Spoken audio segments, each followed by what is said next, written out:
Assalamualaikum warahmatullahi wabarakatuh. Bismillah, walhamdulillah, wassalatu wassalamu ala rasulillah Sayyidina Muhammad ibn Abdillah wa ala alihi wa sahbihi wa mawala wa ba'd. Kita lanjutkan tafsir Maudhi Bitiroy. Insyaallah hari ini akan membahas surat Fatir ayat yang ke-27-28. Judul teksnya dari surat Fatir ayat 27-28. Tanda kebesaran Allah ada Al-Kaun dan ada Al-Quran. Atau salah satu tanda kebesaran Allah ada IPA, ilmu pengetahuan alam, dan ada IPA itu ilmu pengetahuan agama. Kalau kita melihat ayat-ayat lain, misalnya surat Fussilat, kita diperintahkan untuk meneliti alam di cakrawala, alam kosmos, supaya yakin Quran itu benar, Allah Maha benar. Atau di dalam surat Al-Baqarah ayat 2, Dzalikal kitabu la raiba fihi. Al-Quran ini tidak ada lagi keraguannya, bahwa semuanya wujud bukti di dalam alam ini. Jadi yang ada di Quran ada di alam. Yang ada di alam sudah disebut di Quran. Kemudian kita melihat realitas sekarang, karena ada umum, ada agama. Surat Fatir 27-28 itu integral, bersatu. Sementara realitas kenyataannya umat manusia di dunia, khususnya umat Islam, ilmu itu dikotomi, dipisah. Ada pengetahuan umum, ada pengetahuan agama. Padahal Al-Quran tidak dikotomi, tapi integral. Oleh karena umat Islam mengkotomi atau memisahkan antara agama dan umum, sehingga pengetahuan dan pengalaman umat Islam dangkal. Akhirnya karena ada umum dan agama, ada SMP Sanawiyah, ada SD dan Ibtidaiyah, akhirnya orang, maaf, ilmu umum dia tidak terkontal karena mahal biayanya. Kemudian ilmu agama tidak mau, tidak menoleh, tidak memilih karena tergiur oleh dunia. Akhirnya umat Islam rugi, dunia tidak punya, akhirat tidak dapat. Karena itu kita kalau melihat realitas seperti ini, maka judul kontekstualnya adalah bahaya dikotomi. Kenapa sebut bahaya? Sebab kita melihat ayat ini, sebetulnya Allah sudah memperkenalkan kepada Nabi Muhammad SAW dengan kalimat taro. Taro itu ditafsirkan sejenis ta'lam. Allah sudah memberi informasi keilmuan, makanya disebut ilmu pengetahuan alam. Itu tidak hanya orang-orang kafir yang tahu alam. Rasulullah Muhammad SAW diberitahunya di wahyu. Jadi alam taro, annallahu anjala minas samima'an. Apakah engkau tidak mengetahui bahwa Allah menurunkan hujan dari langit? Apa yang saya tadi? Nabi Muhammad sudah diberi informasi dari Allah tentang alam. Apa itu sebut ilmu alam? Ya, kalau kita ibunya kan IPA. Ya, ilmu alam itu adalah ilmu yang alam semesta. Alam seluruhnya dipelajari oleh ilmu itu. Tentu juga isi-isinya dan atau peristiwa-peristiwa yang terjadi di dalamnya, itu disebut IPA, dibahas oleh ilmu alam itu. Ya kita sudah tahu lah dulu waktu di sekolah, tapi ini penegasan saja. Anzala minas samai ma'an, Allah menurunkan hujan dari langit. Langit itu teori kosmos, sebab di Quran itu alam yaradina kafaru anas samawati wal ardi kana ratqa. Apa tidak tahu orang kafir bahwa langit bumi ini asalnya menyatu? Papataknahuma, lalu diledakkan ke Allah. Itu disebut teori kosmos. Yang satu naik ke atas di langit, wasama mahfudo, langit terpelihara oleh Allah, tidak pernah jatuh. Yang kedua berada di bumi, wal ardo madadna. Yang satu lagi, yang kedua lagi adalah tadi dihamparkan di dunia. Ada lagi yang disebut ilmu kebumian, ardo madadna tadi itu. Ada disebut ilmu biologi, sebab memang alam itu bersifat biologis. Kemudian ada disebut ilmu kimia dan atau ilmu fisika dari rumpun ilmu alam. Ya, jadi tadi ada tiga, yang mengatakan tadi ilmu kebumian, ilmu biologi, ilmu kimia, dan atau ilmu fisika. Sebetulnya ilmu alam itu merupakan ilmu pasti di alam itu, pasti. Yang air turun ke bawah, garam asin, gula manis pasti. Kenapa disebut ilmu pasti? Karena objeknya yang sangat tinggi kepastiannya. Sasaran dari ilmu alam ini memang untuk mewujud buktikan tentang kauniyah, alam diciptakan Allah. Kalau sedang ada penyimpangan, bukan salah alamnya, manusia yang menelitinya tidak sampai, sehingga dia semu penemuannya. Kenapa? Karena alat yang digunakan untuk meneliti alam ini kurang. Nah, di dalam ilmu geologi itu sendiri itu menjelaskan tentang kebumian, arti bagaimana bumi itu proses terjadinya, lalu penyusunannya, lalu dari zat apa saja, kenapa bisa berwarna, kenapa tidak berwarna dalam sebuah keilmuan. Nah, sehingga ditemukan ilmu itu, ada seorang orang barat nama Zain Anzi Dawud, ini orang barat menemukannya tahun 1778 Masehi. Sebelum tahun 1778 itu sudah ditemukan oleh Al-Quran. Ada disebut ilmu alam, ilmu fisika, ilmu geologi, ilmu andrologi. Yang di mana ayatnya? Di itu ayat ini Al-Fatih 278. Kalau khusus ilmu iptek, ilmu wal khaila wal hamira wal bigal litarkabuha. Khail, bigal, kuda dan himar itu untuk dijadikan kendaraan. Wa yahluku ma la ta'lamun. Allah menciptakan alat transformasi untuk bisa orang pergi dengan ma la ta'lamun. Ilmunya waktu itu tidak diketahui oleh sahabat. Sedangkan di ayat ini berikutnya ada pakhraj nabi samarot. Setelah Allah menurunkan hujan dari langit, kemudian Allah ciptakan di sini akhrajnya, keluarkan. Padahal Allah ciptakan buah-buahan dari turunnya air hujan. Samarot itu buah-buahan. Ilmu buah-buahan itu disebut ilmu pertanian. Itulah di IPB dulu Belanda sebelum pulang membuat perguruan tinggi IPB. Jadi IPB itu khusus membahas tentang ilmu pertanian. Dari ilmu pertanian itu juga ada bagian-bagiannya. Ada peternakan, ada ternak sapi, ternak ayam, ternak bebek, dan ternak kambing. Itu bagian daripada ilmu pertanian. Lalu ada hortikultura, padi, tanam-tanaman, rumput-rumput, kayu-kayu. Itu semua dibahas di dalam ilmu pertanian. Pahrun Nabi samarot. Samarot itu di buah-buahan. Kenapa Allah menyatakan akhrajna bihi? Kalau di ayat sebelumnya kan anzala. Anzala itu fa'ilnya mustatir, kembali kepada Allah. Namanya domir mustatir. Sedangkan akhrajna domir mutakalim malghair. Itu itu nampak. Tidak begini redaksinya.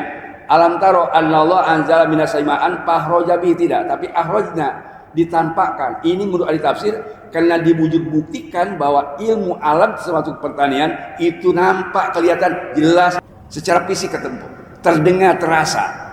Itu adalah akhraja. Jadi sifat kebesaran Allah ditampakkan oleh Allah dengan itu supaya bisa diteliti dengan mudah gitu. Orang yang tahu ilmu alam tidak tahu ilmu Quran. Tapi nanti sebaliknya juga ada yang orang tahu ilmu Quran tapi tidak tahu ilmu alam. Ada, tetapi kalau kita lihat ayat ini, ulama yang yakhshallaha itu sudah mengetahui ilmu al-dawahir, ilmu-ilmu dohir, itu ilmu syariat. Baru kemudian dia yakhshallah ilmu ma'rifat. Jadi untuk jadi seorang ulama yakhshallah, dia harus tahu ilmu-ilmu al-awamir, ilmu perintah-perintah yang dohir, syariat namanya. Sedangkan tadi yang ilmu pengetahuan umum dikuasai dan diketahui oleh siapapun, anak kecil saja bisa. Orang-orang kafir juga tahu yang namanya ilmu alam. Berbeda dari Quran, sebab dasarnya Quran itu harus ada gaib dulu, percaya yu'minuna bil gaib, harus percaya kepada Allah yang gaib. Tuh, jadi syaratnya di situ, sehingga dia nanti akan menjadi manusia hebat. Kenapa? Percaya kepada yang gaib, tidak percaya kepada yang alami. Itulah hebatnya ulama tadi. Makanya sekali lagi, di ayat 27-28 menjelaskan tentang ilmu fisika, ilmu matematika, ilmu biologi, ilmu orologi, ilmu tentang bumi, tentang gunung, ilmu geologi, ilmu tentang bumi, dan ilmu hayat tentang dawab. Ini dijelaskan di ayat ini. Baik, berikutnya. Ini dia disebut samarot mukhtalifan alwanuha, kan wujud. Buah-buahan yang beraneka ragam macam warnanya, rasanya. Bahkan ada yang dari satu pohon tapi warnanya beda, rasanya beda. Ada yang rasanya sama tapi beda pohon. Ini sudah diciptakan oleh Allah SWT, sehingga harus diteliti bagaimana supaya bisa memberi kemanfaatan bagi kehidupan manusia di dunia. Dari samarot tadi yang mukhtalif alwan. Yang berikutnya, wa minal jibali judadun bid wa humrun mukhtalif wa gharibun busud. Ini yang wujud bukti nyata. Dan dari sebagian gunung ada Allah ciptakan judadun bid, ada yang bergaris-garis putih dan bergaris humur merah, mukhtalifan alwanuha, juga berbeda jenisnya warnanya. Merah juga ada merah pekat, ada merah jambu, ada merah muda, ada merah ati. Itu judadun bid, garis putih. Yang paling tadi membanggakan kita ada Gorobi Busud, gunung yang hitam pekat. Sebelum ada peneliti di China atau di Inlandia yang disebut gunung pelangi, dulu kita hanya mendengar, dikira dapat rekayasa itu gunung pelangi. Ternyata di China itu yang 300 km itu adalah gunung pelangi. Ada merah hitam, ada merah pekat, ada putih, ada kuning, ada ungu, ada hijau. Seluruh warna ini seperti tadi ilmu orologi. Ilmu orologi itu ilmu tentang gunung. Itu dari cabang daripada geofisika tadi. Apa itu tentang ilmu orologi itu? Urologi itu ilmu yang menjelaskan bagaimana terbentuknya gunung itu, bagaimana tersusun sampai ada warna-warni, dan apakah ciri khasnya gunung itu, dan bagaimana juga aspek biologisnya. Manfaatnya untuk apa? Sehingga melihat gunung itu menakjubkan, mengasihkan saja bagi orang yang ibadah kepada Allah, yang yakin Allah, itu tambah yakin dan kuat bahwa ini kebesaran Allah. Tetapi bagi orang yang hanya melihat keindahannya, begitu melihat gunung pelangi, dia lupa kepada Allah, bahkan durjana kepada Allah. Kita melihat keindahan alam yang dicipta Allah sehingga kita menakjubkan, yakin betul sesuai surat Fussilat, sanurib ayatina fil afaqi wa fi anfusihim. Kami akan perlihatkan kebesaran kami di alam planet, baik planet langit atau planet bumi, supaya yakin Allah itu maha benar, supaya yakin Quran itu benar dari Allah, bukan cipta Muhammad SAW. Tapi kalau kita lihat proses terjadinya gunung yang menjadi merah dan putih dan berwarna itu dalam ilmu urologi itu kan sebab ada proses yang terjadi, disebut tadi ledakan dahsyat. Mungkin kena longsor sehingga jadi warna-warni, atau mungkin kena sebab lain. Jadi kita diberikan apa? Diberikan banyak manfaat oleh Allah. Ya gunung wal musibat, ya menjadi paku bumi, alam, laut, banyak air yang menakjubkan seperti pesisir-pesisir. Meskipun pesisir laut tipik 2 sudah sama oligarki. Itu untuk keindahan, bukan dilihat sama orang Cina, sama orang oligarki. Kita melihat ke sana sehingga takjub, ini kebesaran Allah. Ini keindahan-keindahan alam dirusak sekarang. Yas'aluna fil ardi fasada. Oleh siapa? Orang yang punya duit. Ini bahayanya tadi. Kenapa? Karena dia punya uangnya bukan untuk memberi manfaat kepada orang lain, justru serakah untuk dirinya. Sampai di pagar itu laut kan, dibatasi seolah-olah negara dalam negara. Yang saya menjadi perhatian itu kok penjaganya itu, satpamnya itu dari 3 angkatan. Angkatan udara, angkatan laut, angkatan darat. Mau apa-apaan ini? Mau perang di situ? Baik, kita lanjutkan lagi. Membuktikan tentang benarnya Al-Quran. Gorobi Busud. Wa minan nasi wad dawabi wal an'ami mukhtalifun alwanu. Demikian pula manusia. Dawab tadi, hewan yang tidak bernyawa. Lalu an'am, baru makhluk yang bernyawa. Bernyawa ada yang besar, ada yang kecil. Ada yang bisa diternak, yaitu seperti kambing, sapi, kerbau, ayam, bebek, itik. Itu bisa diternak sebab itu jinak dan takluk kepada manusia. Dan ada hewan yang tidak bisa diternak, sabuiyah, yang berkuku ganas, yang terbang, sehingga apa? Diharamkan oleh Allah Subhanahu wa taala. Jadi ada yang manfaat tadi untuk keindahan, ada manfaat untuk dimakan, ada manfaat tadi untuk didengar suaranya, ada yang manfaat untuk diambil ilmunya, seperti kalb. Saya lihat di dalam salah satu tafsir Hayatul Hayawan, kenapa anjing itu diharamkan? Sebab ternyata ada kalbul mu'allam, ada anjing yang bisa dididik, yang bisa lebih hebat daripada suami memelihara istrinya. Anjing yang dididik lebih hebat daripada istri untuk memelihara anak suaminya. Lebih cerdas dia dan sayang kepada majikannya. Ada orang yang tidak sayang kepada majikannya, tapi yang namanya anjing, Pak, kepala pamongnya itu taat ya. Berarti dia banyak manfaatnya untuk bisa menjaga pencuri. Nah, jadi kalau ada sekarang koruptor jangan disayang sama orang kampung, serahkan sama anjing. Sebab dia tahu ini pencuri, ini yang bawang, tahu Pak, anjing itu. Di dalam sairan itu, kita melewat kepada rumah orang ada anjing pasti menggonggong. Tapi anjing, Pak, tahu bahwa duit itu. Kalau kita bawa tuh duit di tas, lewat mungkin gak dibogonggong. Kata anjing, ini orang mau ngasih uang sama majikan saya. Sampai begitu pinternya anjing itu. Coba bapak didik anak, ayo hese. Saya punya santri hese, Pak, dididiknya. Mungkin kalau bukan didik kucing, saya punya kucing juga bisa gampang kok dididiknya. Ini ada manusia atau anak manusia lebih sulit daripada mendidik kucing. Tapi ada yang lebih mudah, Pak. Jadi saya kira ini tadi pelajaran semua untuk kita, ya. Jadi kaitan dengan tadi adawa bola 6 itu mukhtalifun alwanu, berbeda jenis, seragam warnanya, kulitnya, bahasanya. Itu disebut tadi ilmu sosial, ilmu kemasyarakatan, ya. Kadalik itu seperti gunung tadi itu. Kita ada bangsa Arab, ada bangsa Cina, ada bangsa Melayu. Indonesia belah sini, Pak, Melayu dulu. Singapura, Brunei, Indonesia, Taiwan, Malaysia. 5 Melayu itu. Nah, baru kita bahasa Indonesia. Jadi itu adalah bahasa. Dari bahasa Melayu, ada bangsa Indonesia, bangsa Cina. Lalu ada suku juga. Di Indonesia ada suku, Pak. Ada suku Jawa, ada suku Sunda. Jadi saya kira suku bahasa itu beragam-ragam, dan ini menjadi contoh tadi untuk bisa beribadah kepada Allah Subhanahu wa taala. Baik. Yang terakhir.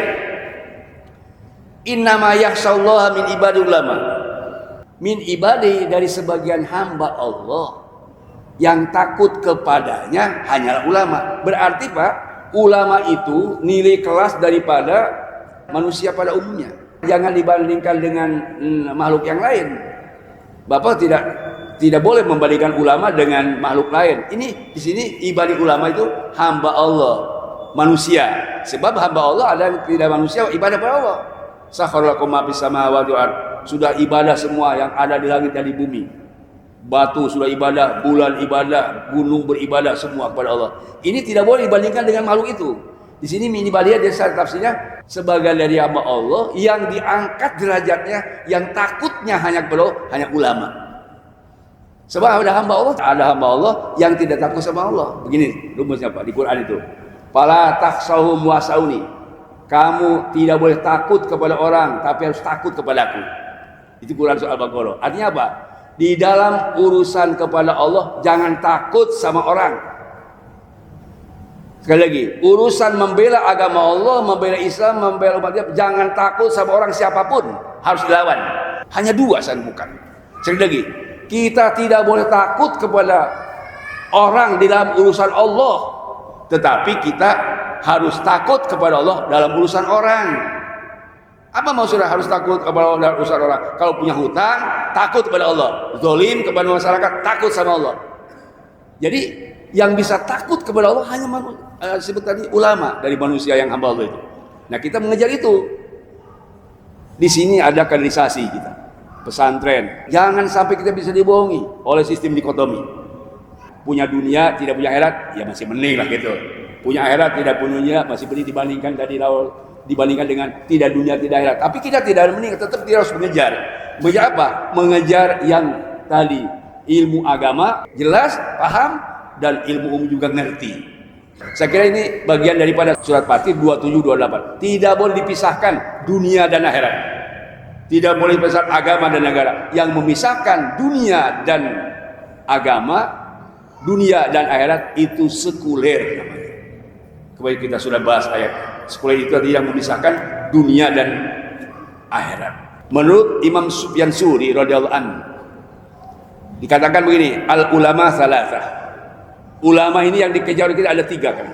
1, alimun billah, ulama yang tahu kepada Allah, makrifat kepada Allah.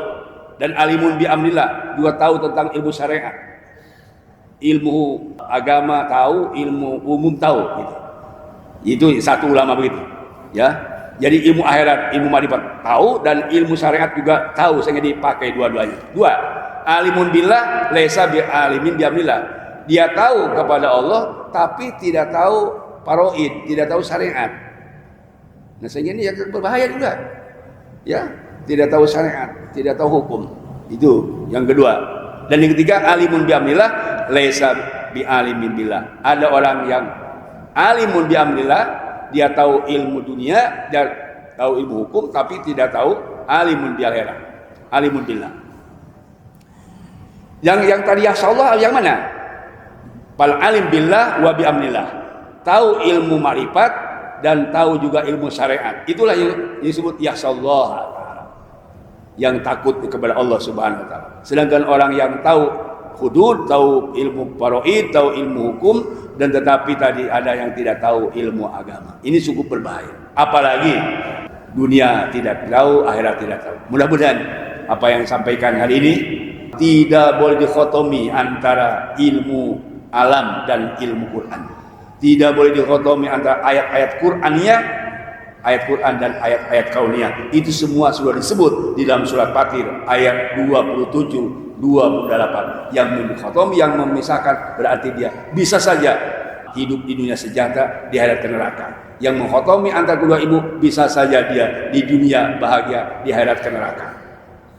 Dan bisa juga orang yang mengkhotomi di dunia dia celaka, di akhirat masuk neraka. Kita ingin di dunia sejahtera, di akhirat bahagia. Mudah-mudahan Allah memberikan taufik dan hidayah kepada kita semua. Yang ini kita wafat husnul khotimah, mendapat ridhonya Allah Subhanahu wa taala. Amin ya rabbal alamin. Assalamualaikum warahmatullahi wabarakatuh.